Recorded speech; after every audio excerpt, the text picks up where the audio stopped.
with the opening statement? Yeah, congratulations to Clemson. They grinded us, but before I get into that, I do want to make a mention to I saw a tragedy happen at Temple. Coach Courtney, Bill Courtney, good coach, good man. So anybody who's associated with him, his family and his kids and coaches who he's impacted and players who's impacted, I just want to pray for him and his family. I saw that he passed away last night, so I want to say that first. But Clemson just grinded us today. Give them credit. I thought the game was even. 6 minutes to go in the locker room, I thought Davis, number 11, Davison, really opened the game up. It was 22-22. He made 4 threes back-to-back. It went 22-36. And it happened pretty quick to give them momentum going into halftime. But they coached an excellent game. They had a good game plan. They grinded us, and got us in foul trouble with our bigs, and it was a lot for us to handle. Take in first questions if you have.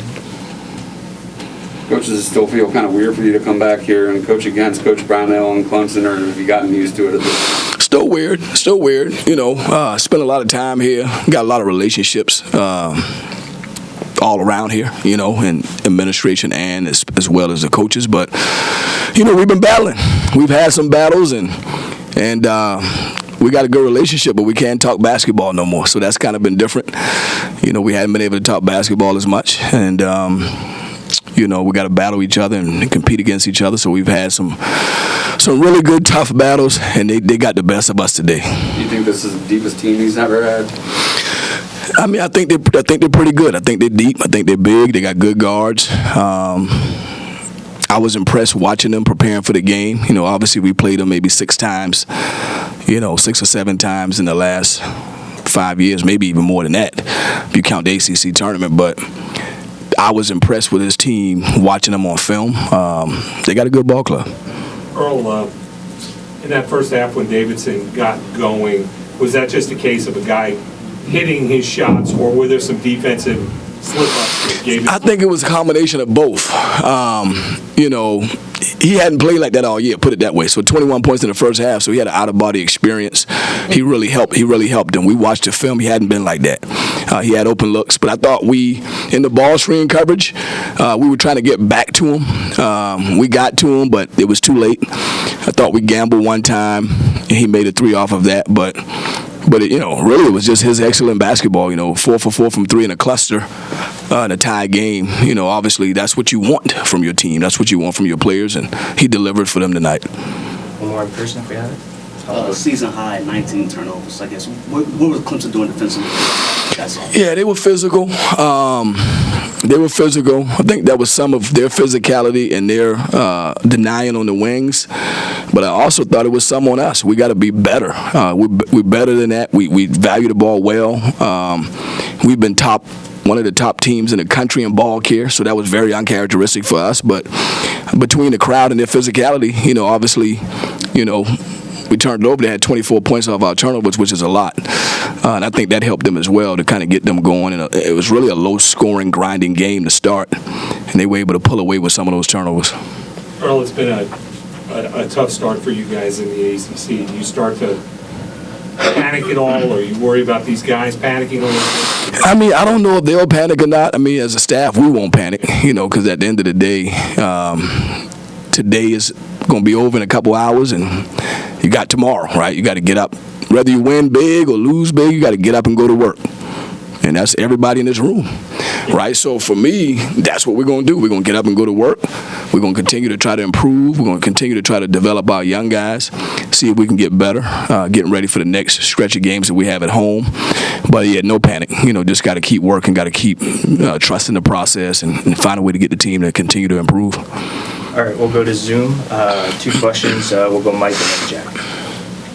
Yeah, Coach, I think a lot of fans this year were expecting a big growth period from y'all, and he seemed to have regressed from an offensive perspective. So why do you think we've seen this kind of drop-off from him this year? Yeah, he's had a, pretty good year overall. I think the expectations were really high coming in. And so I think some of it's the expectations. Obviously there's a lot of season left. I think he's trying to play the right way to help his teammates, but And it's hard, too. You know, you move to the top of the scouting report, you become this guy where people are trying to really take you away and take things away from you and make it hard. So the conversation I had with him, you know, when you move up the scouting report and you become one of those guys that everybody's, you know, keying on, you got to cut harder, you got to screen harder, you got to run faster, everything's got to be harder and faster. And so I think he's learning how to develop through this new situation that he's in as one of our top players. I think he'll break through. I mean, he's had some good games, and I think he'll continue to have good games. Jack, go ahead. Yeah, Coach, kind of going off that, how hard is it for you guys to find any consistency and even win games when your best player, Donald Tan, has struggled like he has? Yeah, again, he's a great player, high character guy, ACC most improved last year. You know, he has struggled a little bit. He's been through a tough patch, you know, at times this year, but he's also played really hard, and he's an everyday guy. So he's got to keep showing up, keep working, and hope that he'll find a breakthrough here coming up soon. Last question, Kim. Kim? Sorry, I had to get my mic on. Coach, Fred Payne was the only player on this team to get into double digits. With Clemson's tough defense, how was he able to kind of pull through and break away tonight to have his performance? Yeah, you know, Clemson, you know, they grind. I mean, you know, Brad does a good job. I mean, obviously I work with him, so I kind of understand if you let the game get a certain way, it can get ugly. You know, we've played them multiple times. I thought tonight they really tried to defend us hard, try to be physical with us, and they also were having long possessions on offense, so it was a grinder. And I think that, you know, they took a lot of easy shots away at the rim with their size. They were contesting everything. And so we got to continue to learn how to, you know, get to the next best action, all right, mature, and keep trying to break them down late in the shot clock because it was required that we go late in the shot clock tonight.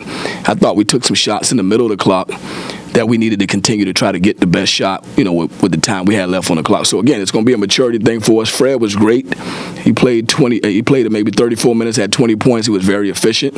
And then we had two other guys with 9. I thought our bigs gave us something. I think Jaden and Bowden Kapke had 9. But that's not enough to win a game at this caliber in the ACC. You know, 50 points won't get it done. We got to be better than that.